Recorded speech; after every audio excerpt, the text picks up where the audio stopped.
Hello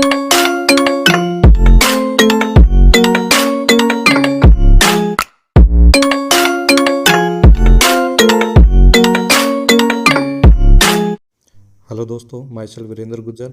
और आपने हमारे YouTube channel Indian Ayurvedic doctor को सब्सक्राइब नहीं किया है तो उसको सब्सक्राइब करें ताकि आपको लेटेस्ट अपडेट्स मिलती रहें। पिछले वीडियो में अपन ने 11वें चैप्टर के बारे में पढ़ दिया था। इस वीडियो में अपन 12वें चैप्टर जिसका नाम है वात कला के लिए अध्याय, इसके बारे में पढ़ेंगे।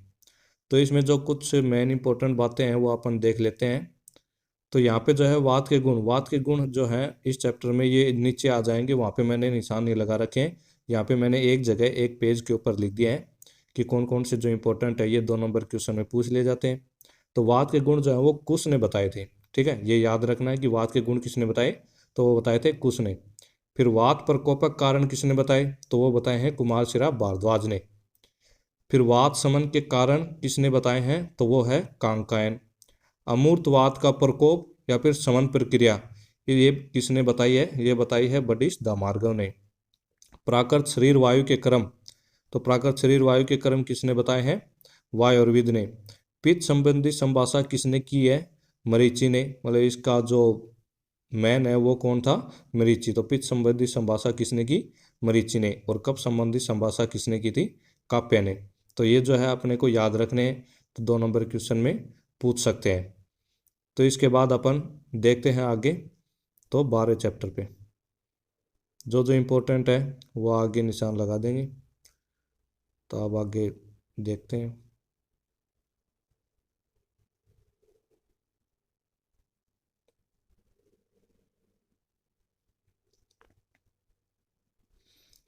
अब यहाँ पे जो है ये प्राकृत या मतलब अकुपित, अकुपित होती है वो प्राकृत होती है। प्राकृत शरीर वायु के क्रम क्या है, तो मतलब प्राकृत शारीर वायु, शरीर के अंदर जो वायु रहती है ना उसके बारे में बात कर रहा है।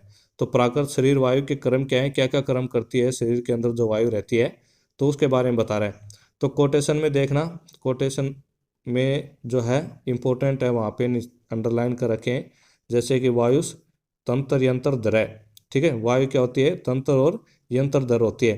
फिर ये लिख रखा है सर्व शरीर धातु व्यूह करे, सारे शरीर के धातुओं का क्या करती है, व्यूहन करती है। फिर संधान करे, संधान करती। शरीर से संधान करे, शरीर से शरीर का क्या करती, संधान करती है। परिवर्तक को वाचय, मतलब बोलने में क्या करती है, परिवर्तक होती है। फिर नीचे देखना यहाँ पे दे रखा है स्थूल, स्थूल अणु स्रोतसाम बेता, ठीक है, स्थूल और अणु स्रोतस को क्या करती है, भेद करती है। फिर अब आने इसके बारे में अब नीचे हिंदी में देख लेते हैं। देखना इस प्रकार तथ्य मतलब कि सत्य और ऋषि समुदाय से समर्थित बडिस नामक वैद्य के वचन सुनकर राजर्षि वायुर्विद नामक वैद्य ने कहा कि इस प्रकार यह वचन जो आपने कहा है वह अनपवाद मतलब सत्य है। ठीक है, जो कुपित और अकुपित वायु शरीर के भीतर और शरीर के बाहर चलने वाली है, वह वायु जब शरीर में चलती है तो वायु के जो क्रम होते हैं तथा शरीर के बाहर संसार में वायु के जो क्रम होते हैं, उन कर्मों के अवयव मतलब विभागों को प्रत्यक्ष प्रमाण, अनुमान प्रमाण और आप्तोपदेश प्रमाण से सिद्ध कर वायु देवता के नमस्कार यथाशक्ति कह रहा हूँ। मतलब जो है ये अपन ने प्रत्यक्ष प्रमाण, अनुमान प्रमाण या फिर आप्तोपदेश प्रमाण से ये जो है क्रम सिद्ध किए गए हैं इन 3 प्रमाण से। और फिर उसके बारे में वायु के क्या क्या क्रम है वो बता रहा है। तो अब जो है वायु की जो मेन चीज है वो यहाँ से शुरू हो रही है। तो ये कह रहा है कि वायु जो है तंत्र, तंत्र मतलब शरीर और यंत्र मतलब शरीर अवयव। तो याद रखना तंत्र और यंत्र, ठीक है, को धारण करने वाली है, मतलब शरीर और शरीर अवयव को धारण करने वाली होती है।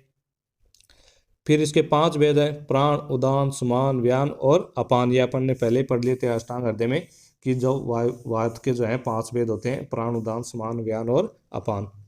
फिर 500 वायुओं की आत्माएं। फिर आगे देखते हैं वायु शारीरिक सभी उच्चावच मतलब कि अनेक चेष्टाओं का प्रवर्तक है। मतलब बहुत सारी चेष्टाओं या फिर क्रियाओं का क्या होती है, प्रवर्तक होती है वायु। वायु ही मन का नियंत्रण एवं प्रणयन करती है। तो वायु क्या करती है, मन का नियंत्रण करती है और प्रणयन करती है। फिर सभी इंद्रियों को अपने अपने विषयों को ग्रहण करने में प्रवृत्त कराती है। तो सभी इंद्रियां अपने अपने विषयों को ग्रहण करें इसके लिए क्या करती है, इंद्रियों को प्रवृत्त करती है। फिर सभी इंद्रियार्थों को स्वयं ग्रहण कर एक स्थान से दूसरे स्थान में ले जाने वाली होती है। तो वायु क्या करती है, चल होती है वायु, तो इसलिए क्या करती है कि जो इंद्रियार्थ है ना उनको स्वयं ग्रहण करती है और फिर उनको एक स्थान से दूसरे स्थान पर ले जाती है। फिर आगे दे रखा है शरीर के सभी दांतों का व्यू कराती है। तो ये क्या करती है, व्यू मतलब अपने अपने कार्यों में, तो शरीर के सभी दांतों को क्या करती है, अपने अपने कार्यों में लगाती है। फिर शरीर का संधान करती है, संधान मतलब जोड़ना, तो शरीर का संधान कौन करती है, वायु करती है। फिर वाणी को वायु ही प्रवृत्त कराती है, तो वाणी को कौन प्रवृत्त कराती है, वायु। स्पर्श और शब्द की प्रकृति अर्थात कारण है, तो शब्द और स्पर्श इसका कौन कारण है, वायु।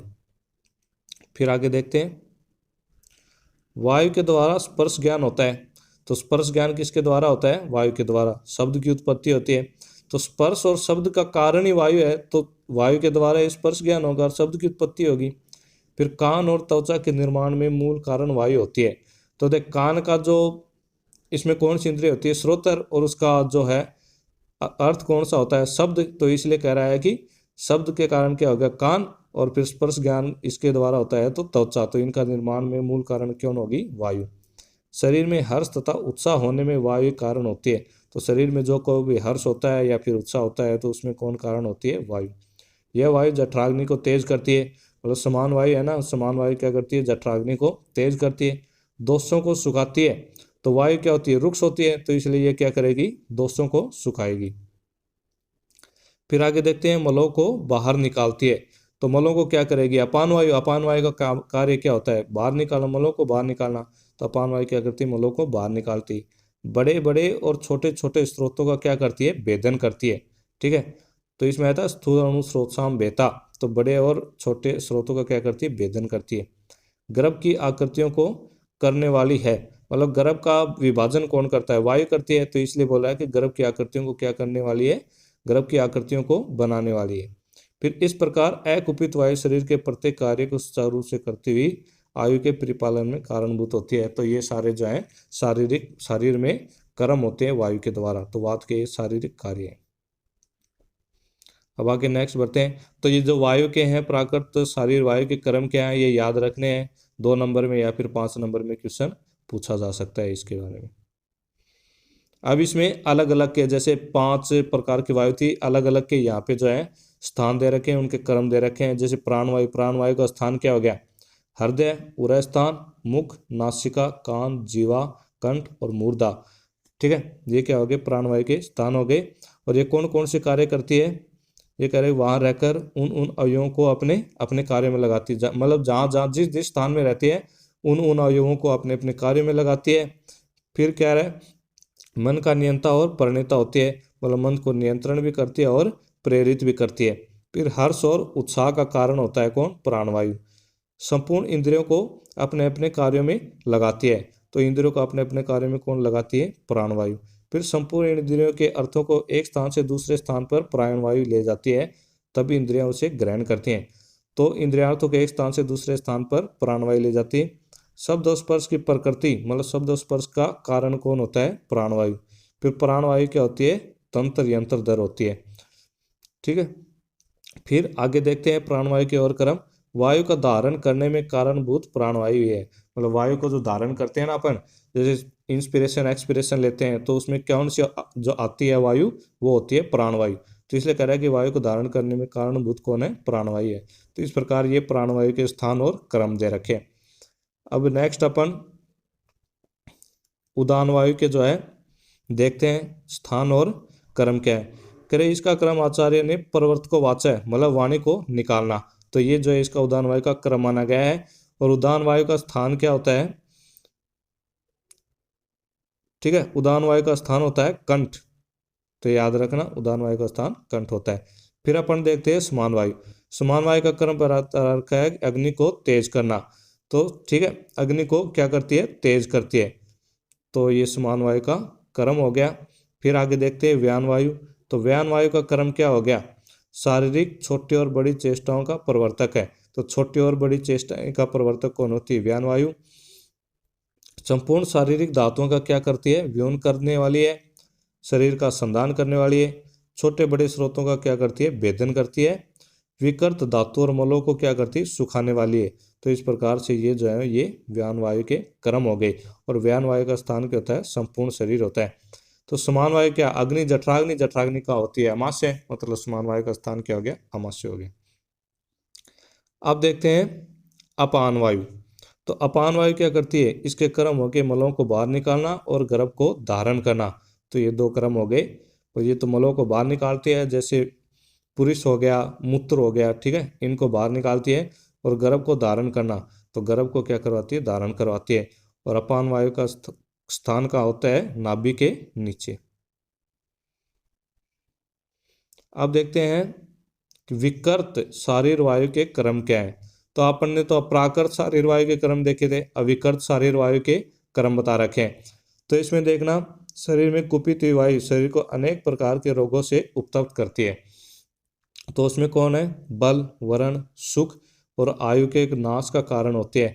तो ये क्या करती है, बल, वरण, सुख और आयु का नाश करती है। मन को क्या करती है, दुखी करती है। इंद्रियों की शक्ति का नाश करती है। गर्भ को नष्ट करती है। गर्भ में क्या कर देगी, विकृति उत्पन्न कर देगी। गर्भ को गर्भाशय में सुखाकर बहुत दिनों तक धारण करती है। तो गर्भ को क्या करेगी, गर्भाशय में अपनी रुक्षता के कारण सुखा देगी। और फिर वो रुक्ष होकर जो गर्भ है वहां पे सूख कर गर्भाशय में ही पड़ा रहेगा। फिर शरीर तथा मन में क्या करवाती है, भय, शोक, मोह, दीनता, अति प्रलाप, ठीक है, ये उपद्रव करने वाली होती है। और प्राण को भी नष्ट करने वाली होती है। तो विकृत वायु के कर्म हो गए। अब नेक्स्ट देखते हैं, ये तो अपन ने शारीर वायु के क्रम देखे थे। अब प्राकृत जो है लोक वायु के क्रम क्या है, मतलब इस संसार में जो है प्राकृत वायु क्या क्या कर्म करती है। तो इसमें कोटेशन में देखना, धरणी धारणम, मतलब क्या करती है, पृथ्वी को धारण करती है। परिवर्तनम स्रोतसाम, स्रोतों को क्या करवाती है, परिवर्त करवाती है। ठीक है, ऋतुनाम परिविभाग है, ऋतुओं का विभाग करती है। और विभागो धातुनाम, यहाँ धातुनाम जो है ये मेटल्स होती हैं, मतलब सोना चांदी, न कि वो 7 धातुएं होती हैं। तो ये क्या करती है, धातुओं का विभाजन करती है। अब नीचे देख लेते हैं कि वायु संसार में चलती है तो निम्नलिखित कर्म करती है कि पृथ्वी को धारण करवाती है। ठीक है, पृथ्वी को धारण करना, अग्नि को जलाना, सूर्य, चंद्रमा, नक्षत्र, ग्रहों को अपने अपनी गतियों में उचित रूप से रखना। ठीक है, सूर्य, चंद्रमा, नक्षत्र या ग्रहों को अपनी अपनी गतियों में उचित रूप से बनाए रखती है। बादलों को उत्पन्न करती है, जल बरसाती है, नदियों और तालों को उचित रूप में बहाती है। ठीक है, फूल एवं फलों को यथासमय में क्या करती है, उत्पन्न करती है।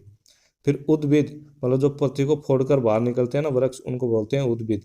तो उद्भिद को पृथ्वी को फोड़कर निकालना, तो ये कर्म कौन सा होता है, वायु के कारण ही होता है। फिर 6 ऋतुओं को अलग अलग विभक्त करना, मतलब ऋतु विभाग करवाती है। सोने चांदी आदि धातुओं को क्या करती है, विभक्त करती है। फिर सोने चांदी आदि धातुओं का मान, संस्थान, इनको क्या करती है, स्पष्ट करती है। फिर नीचे देखते हैं, बीजों में गुणों का अभिसंस्कार करना। तो बीजों में गुणों का अभिसंस्कार कौन करती है, प्राकृत वायु करती है। जो गेहूं आदि शस्य, मतलब धान्यों को बढ़ाना और धान्यों को सड़ने से बचाना एवं समय पर पक जाने पर उन्हें सुखा देना। मतलब जे और गेहूं जो होते हैं उनको बढ़ाती भी यही है, उनको सड़ने से भी यही बचाती है, और सुखाती भी वायु ही है। और अवैकारिक, ठीक है, विकार को करना, मतलब जिससे संसार में कोई विकृति ना हो, ऐसे कार्यों को करती है। तो ये क्या हो गए, प्राकृत लोकवायु के कर्म हो गए। तो ये याद रखने अपने को।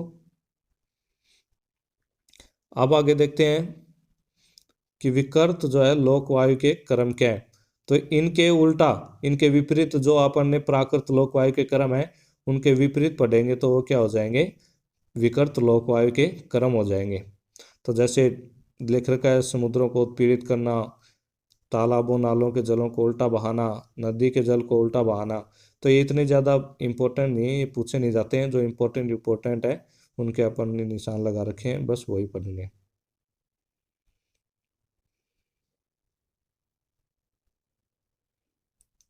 अब प्राकृत और विकृत कब के कर्म अपन लिख ही देंगे तो उनके अनुसार ही लिखेंगे।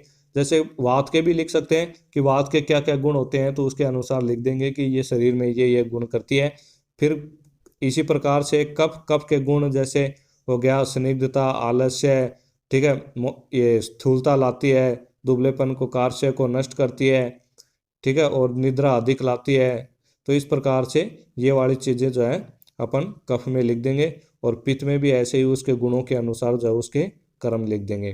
तो इनमें ज़्यादा लोड लेने की जरूरत नहीं है, उनके कर्म उसके गुणों के अनुसार अपन शरीर के अंदर जो जो कार्य करते हैं वो लिख देंगे। फिर यहाँ पे जो है ये चैप्टर खत्म हो गया। अब नेक्स्ट वीडियो में अपन नेक्स्ट चैप्टर के बारे में पढ़ेंगे। धन्यवाद।